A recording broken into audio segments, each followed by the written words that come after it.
Hello, Cryptonauts, and welcome back to another episode of Cryptocurrency Chat. I am your host, Blockchain John, here with episode 538. Alright, let's switch on over here. What's today? Today is August the 2nd, 2023. Alright, let's go ahead and see what we have here so far. We have the first news article, which is Litecoin. They had their halving today. So let's go ahead and read this article here. This one's from Matt DeSalvo, provided by Decrypt.co. The rate of newly issued Litecoin, the 12th largest cryptocurrency by market cap, has today shrunk in an event called the Halving. Just like Bitcoin, every 4 years or so, the supply of Litecoin rewards given out as mining rewards gets cut in half, meaning fewer of the digital coins are created. The idea is to lower the rate of inflation on the network. Fewer coins means higher value. Per coin. In theory, this should drive up the price if everything else about the network stays the same. Like gold, the premise is that over time, the issuance of Litecoin will decrease and thus become more scarce over time. A website dedicated to the event reads, but so far, Litecoin, which trades as LTC, hasn't experienced any bullish price action. Quite the opposite, actually. The price of coin is down 3.8% in the past 24 hours, trading hands at $89, according to CoinGecko. Litecoin, which is a forked version of Bitcoin, wasn't even faring well in the running up to the event either. In the past 7 days, it's down 0.6%. Litecoin was launched in 2011 by ex-Google employee Charlie Lee. He wanted to create a faster, cheaper version of the biggest cryptocurrency, and so he forked Bitcoin. That means he made a new cryptocurrency by copying and then changing its code slightly. The objective was to make a peer-to-peer cash system cheaper than the oldest and most well-known digital currency. So far, the asset hasn't been successful at beating Bitcoin in terms of adoption, but recently it's made a somewhat comeback. EDX Markets, a new Wall Street-backed crypto exchange amid targeting institutional investors, listed LTC along with Bitcoin, Bitcoin Cash, and Ethereum. The reason? It's unlikely to be targeted by the regulators as an unregistered security.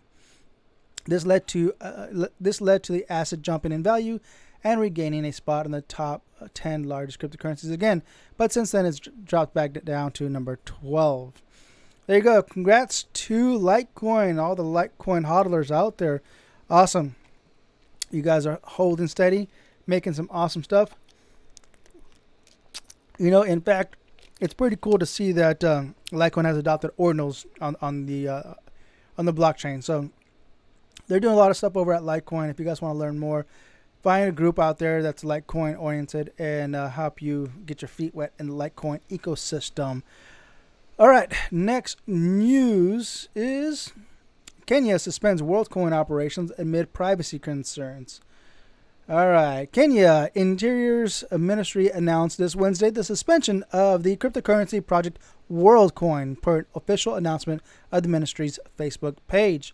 This decision, as per the ministry, is a precautionary measure to ensure public safety. The suspension will persist until relevant agencies can assess and certify the project as risk-free. Kenyan authorities nor Worldcoin immediately responded to Decrypt's request for comment. Worldcoin, co-founder by OpenAI's CEO Sam Altman, has been under hefty scrutiny from privacy watchdogs. The project scans human irises and provides individuals with a digital passport. The company claims that these world IDs will be crucial as an artificial intelligence becomes more influential and allow humans to prove they aren't robots. However, the legality of this data collection, which started merely 9 days ago, has raised eyebrows. The primary concern revolves specifically around the conditions for storing such sensitive biometric data. In response to these concerns, European regulators have intensified their scrutiny of Worldcoin. France, Germany, and the UK are among the countries that have already initiated investigations into this controversial crypto project. UK's Informational Commissioner's Office, ICO, has stated that organizations need to conduct a data protection impact assessment before beginning to process, quote, high-risk data. Despite these hurdles, Worldcoin's Orbs devices that perform iris scans are still in operation in these countries. Specifically, 2 are situated in Britain, 1 in France, and 2 in Germany. In addition, there are currently 366 Orbs active worldwide, with a total of 2,000 units already manufactured and prepared for deployment. Addressing those privacy concerns, Worldcoin wrote on its website that the project is, quote, fully compliant with all laws and regulations governing biometric data collection and transfer, including Europe's General Data Protection Regulation, GDPR. While Altman has claimed that one person is getting verified every 8 seconds, Worldcoin announces plans to increase the number of orbs in major cities in the next month to multiply by 5 the capacity for signups. Wow. That's insane. According to the live counter on the Worldcoin website, over 2,164,000 people from 120 different nationalities across 34 countries have already signed up. The high number of signups is largely due to the incentive offered by the project. Volunteers receive 25 WLD tokens in exchange for a picture of their irises. Listed recently on major exchanges, the token was priced at $2.39 at press time after having peaked at $7.50. Wow. That's insane. I personally don't plan on using this. I would like to interview people that are using the Worldcoin. You're waiting in line. You know, you can see this image here. There's a lot of people waiting to use this iris scanner. It's creepy. Aside from that, I want to know what people are thinking. Are they doing it just to be plugged into the network? You know, this World ID, or are they doing it just for the the 25 WLD token? You know, what encourages or what entices people to do this kind of stuff? You know, that's your like, you literally are giving up your privacy to a crypto project or to a corporation. The idea is to try to retain as much privacy as possible. Okay, this is doing the opposite. Okay, don't give up your privacy for a couple bucks. That's stupid.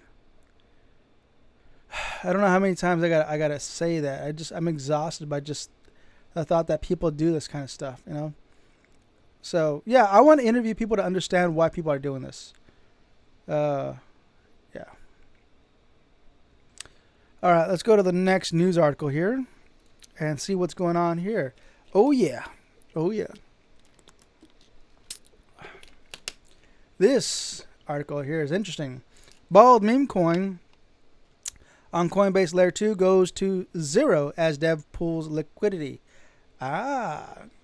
Just one day after a flurry of activity on its highly anticipated Ethereum Layer 2 network, and it looks like scammers used the freshly minted BAL token to target Coinbase's latest product. Base, which America's biggest cryptocurrency exchange hopes will be a new ecosystem for crypto projects, talking about Coinbase, launched earlier this month.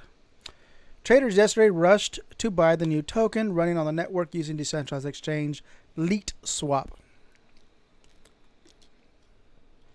But today, it looks like one of the new tokens, BALD, which dropped yesterday, was a rug pull after a token's deployer removed $25.6 million in liquidity.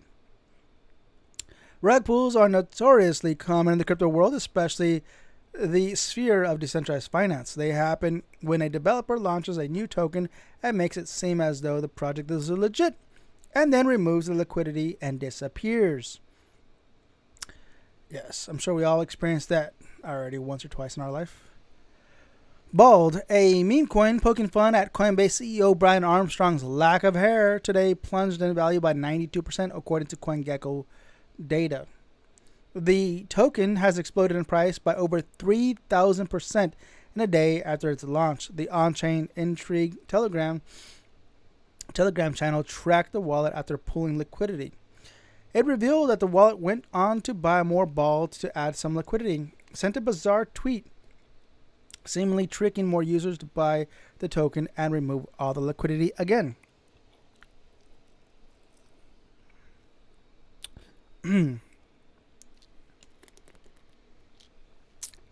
The same account has since denied accusations. Oh, by the way, the tweet from Bald is says steady lads.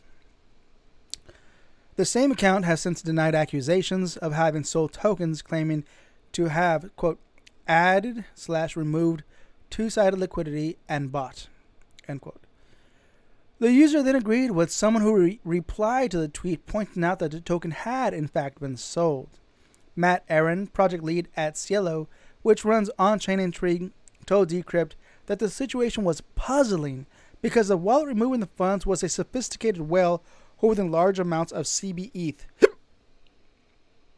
Coinbase's Ethereum liquid staking token. Liquid staking tokens can be bought, sold, and swapped for other assets. The CBETH can also be redeemed for Ethereum that was staked to mint it. Quote, allegedly, the same wallet has KYC'd, know your customer, their wallet on a centralized exchange, he said, which is actually very, very weird, don't you think? That's the end of the article. It's very, very weird that, Coinbase can't figure out who took it, but yet, if you're going to be holding CBETH, you need to KYC. And KYCing, oh, it looks like Mike's in the house. You here with us, Mike? Almost. Okay. Well, I'll wait a second. I'm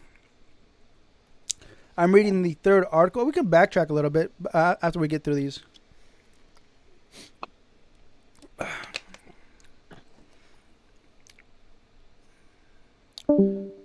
Okay. So, what's weird about this...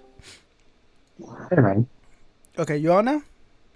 Yeah, sorry about that. All right, no worries. Yeah, I'm on the third article, Bald Meme Coin on Coinbase. I think you were actually talking about that the other day, right? We were talking about that. Yeah, so now I just read up an article right now.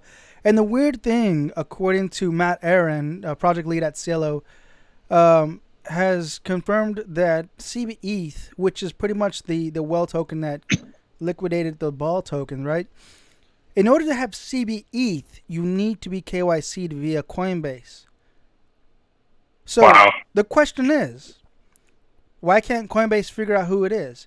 Or they know who it is, but don't want to jeopardize their new quote-unquote decentralized exchange, right? Because if they end up, freezing these assets, which are supposed to be on a decentralized exchange, which we know it's not because Coinbase holds the node to that. They're the only ones that hold the node to base, decentralized base. Ethereum's, Coinbase's decentralized exchange. So now there's a dilemma here with Coinbase. So Coinbase is going to either get in trouble by the SEC because they know who it is, and on top of that, they didn't do nothing to stop it, right? Or they fully decentralize and hopefully get to clean their hands. Hopefully in time, clean their hands. Fully decentralized base. But either way, they're fully in charge of what goes in and out of that exchange. Yeah. I mean, it's so crazy. I don't know. What are your thoughts on that? Well, I mean, that's my two satoshis on that. Is that it's unfortunate that they're probably gonna have to shut it down. Then that's, I guess, the third option is shut it down. That's the last thing they can. If they shut it down now, they can probably cover up taking those assets or freezing those assets. Just saying that. Well, it's the ball dev that did it, right? So according to the article, it says that where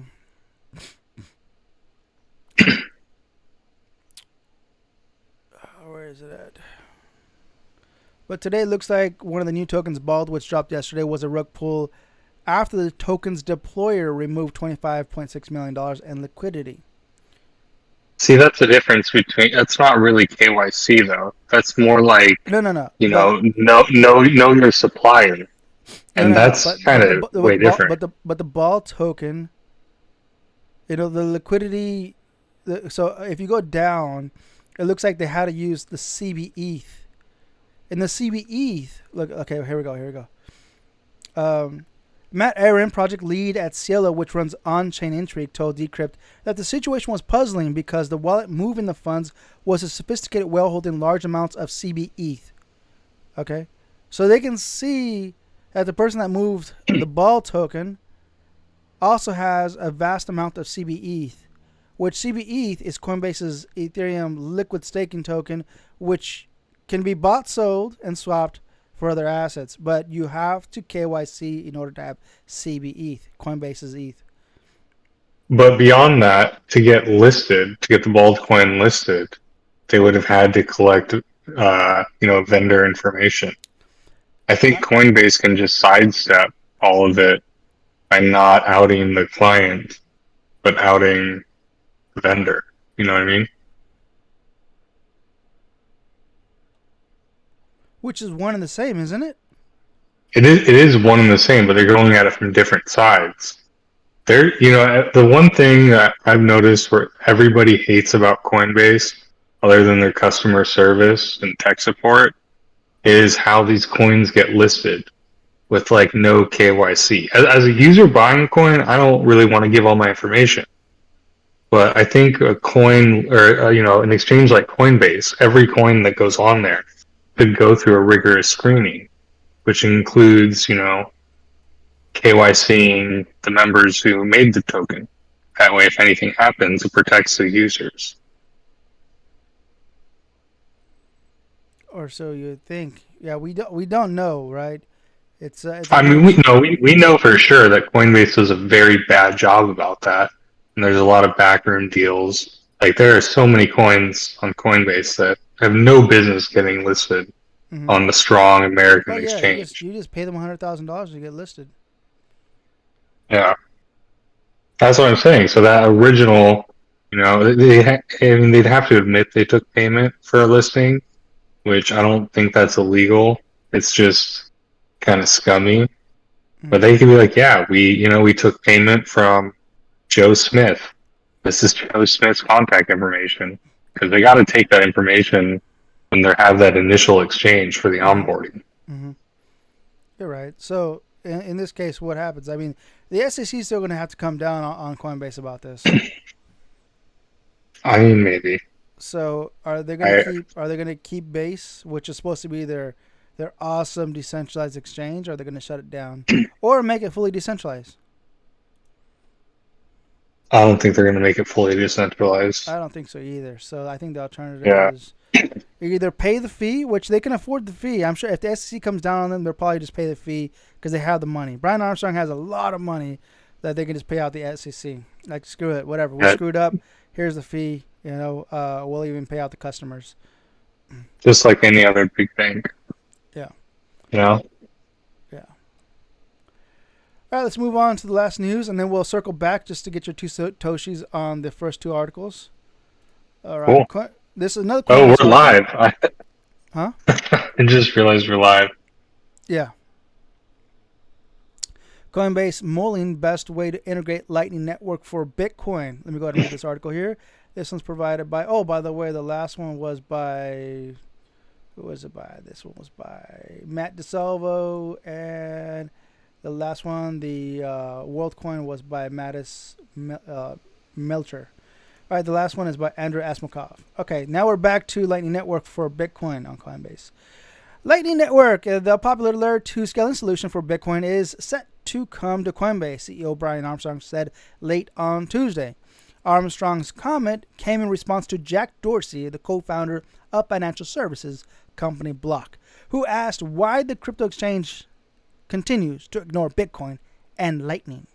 Quote, "We're looking into how to best add Lightning. It's non-trivial, but I think it's worth doing. I am all for payment taken off in Bitcoin," wrote Armstrong. The Lightning Network was designed to address the scalability issue of the Bitcoin network, enabling users to open payment channels between themselves to conduct off-chain to conduct off-chain transactions. These off-chain transactions are much faster and more cost-effective compared to traditional on-chain Bitcoin transactions. The Coinbase chief also hit back at Dorsey's claims that Coinbase turns a blind eye to the world's largest cryptocurrency.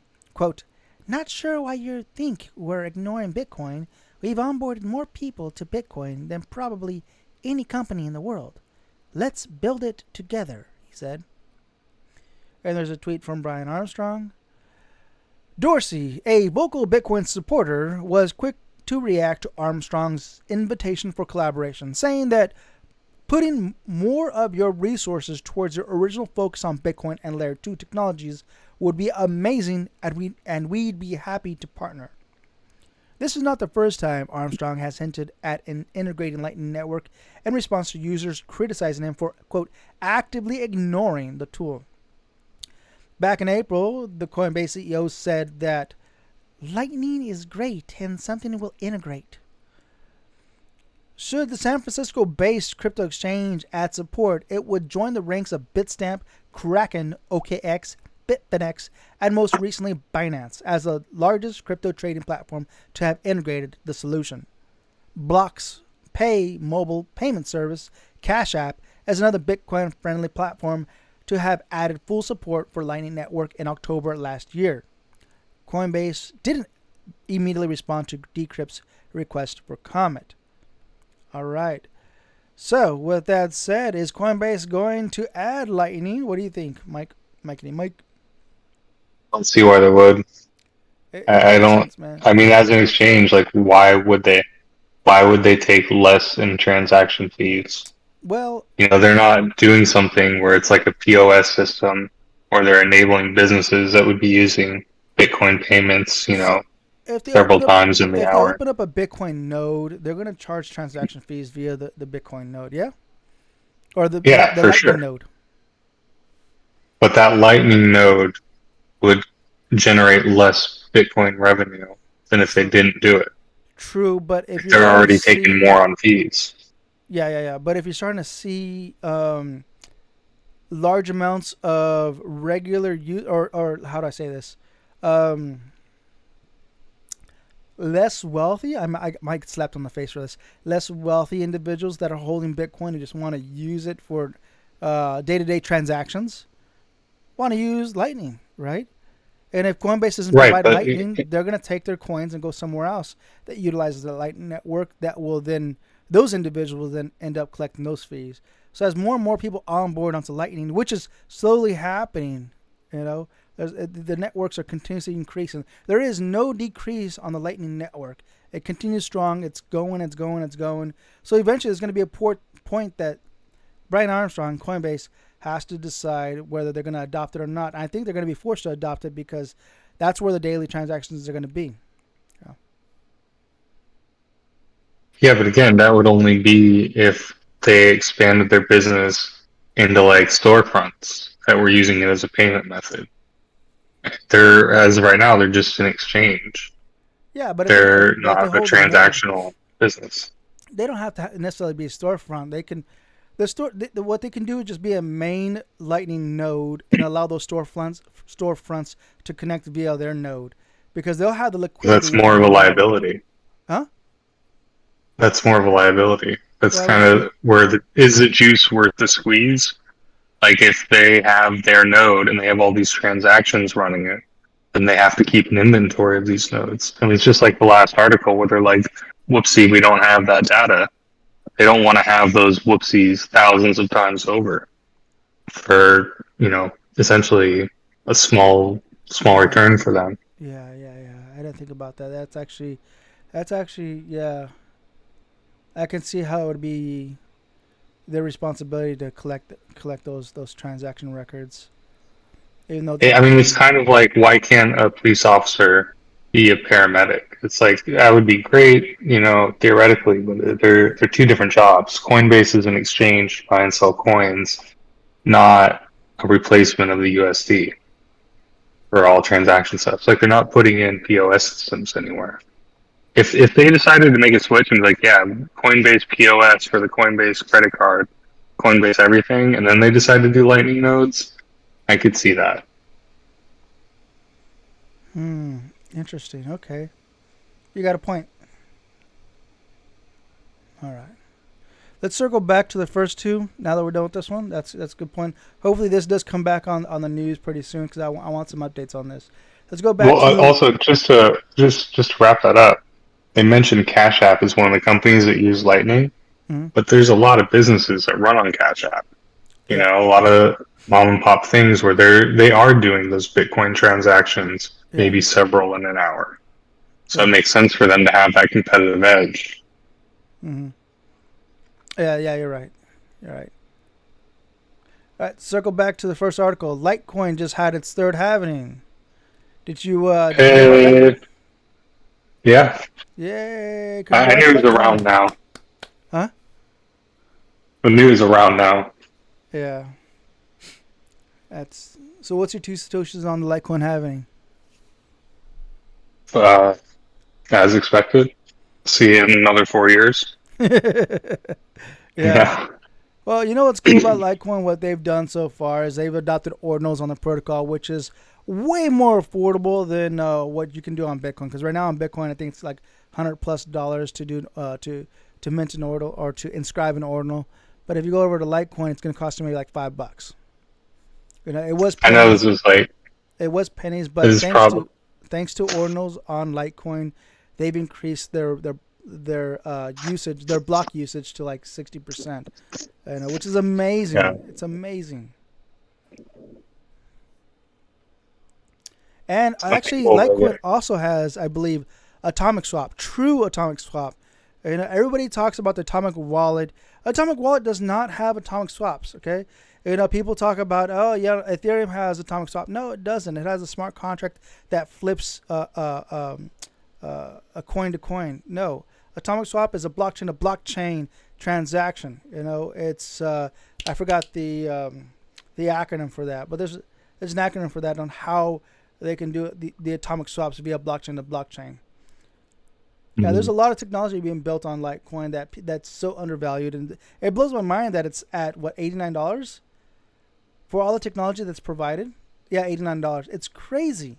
Under $100, it's crazy how much technology is provided here with this coin. Mhm. All right, let's jump back over to Kenya suspends Worldcoin operations amid privacy concerns. Now, did Saw that on my were you did you figure this out? You know, this was gonna happen figure eventually what because, out. huh? Yeah, yeah. That they take advantage of these third world countries. That it's going to be the next big thing. I can appreciate that the government stepped in and be like, hey everybody, maybe think that this might be a scam. See what you're giving up. Yeah, yeah. You're giving up some vital information for $2. That's The stupid. most vital. Yeah, that's really, really, really. And that's what I'm trying to explain it. Explain it in your words. Explain how vital it is to giving up your privacy.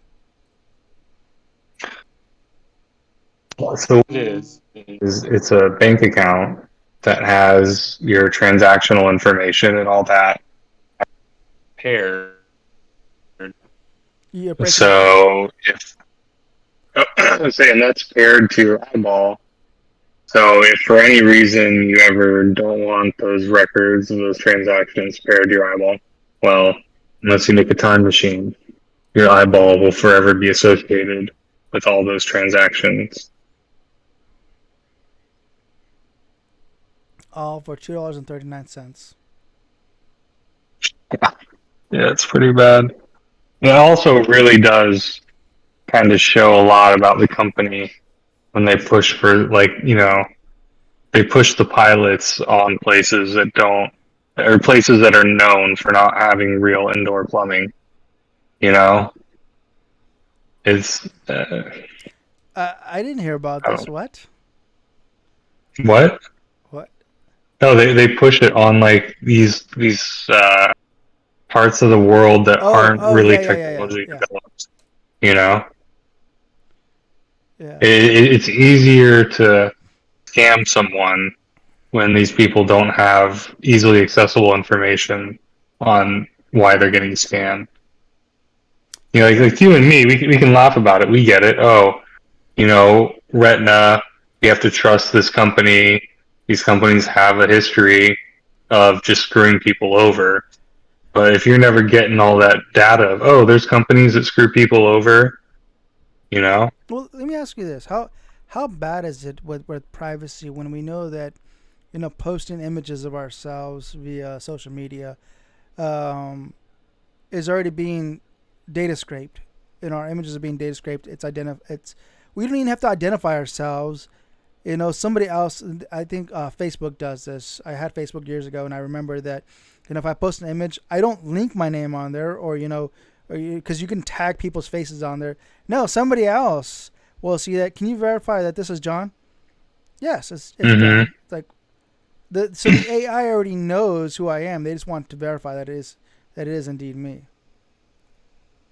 by a human. That's crazy. And now it's like they can know who you are down to your eyeball. So if they find all that other data of you online, like, oh, all this shape of this body, all these thoughts of this person, yeah, we can go ahead and match that to the eyeball.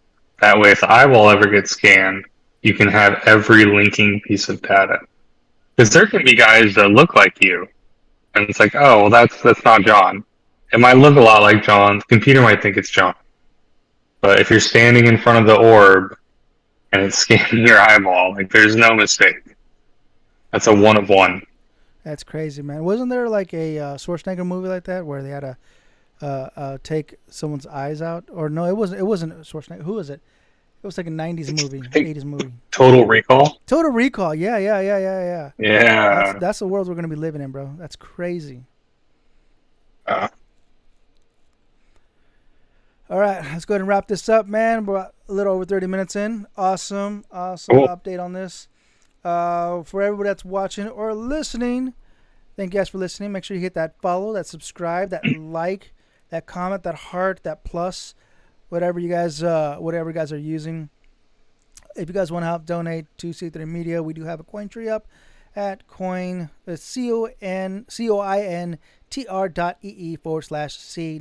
media. All right, that's a Cointree link with a bunch of crypto coins there. If you guys want to help donate via crypto, that'd be really nice. Or if you guys just want to donate on the Lightning Network, we do have Bitcoin Lightning on here. Hang out with us on Nostr. We are using Nostr. Fountain.fm is probably one of the coolest ways to earn some free Bitcoin for listening to our podcast. Watch Odyssey. Watch the videos on Odyssey. It is a decentralized video streaming platform, YouTube. just like YouTube. Yeah. PayPal, Patreon, Buy Me a Coffee, the website, Spotify, and a bunch of other podcasting platforms on here. Massive amounts. We're trying our best to distribute all the media everywhere we can. And follow us on Twitter, Twitch, Discord if you guys want to hang out and chit chat. It'd be really nice to hang out. I'm always there. With that said, Cryptonauts, until next time, stack sats and huddle. Adios.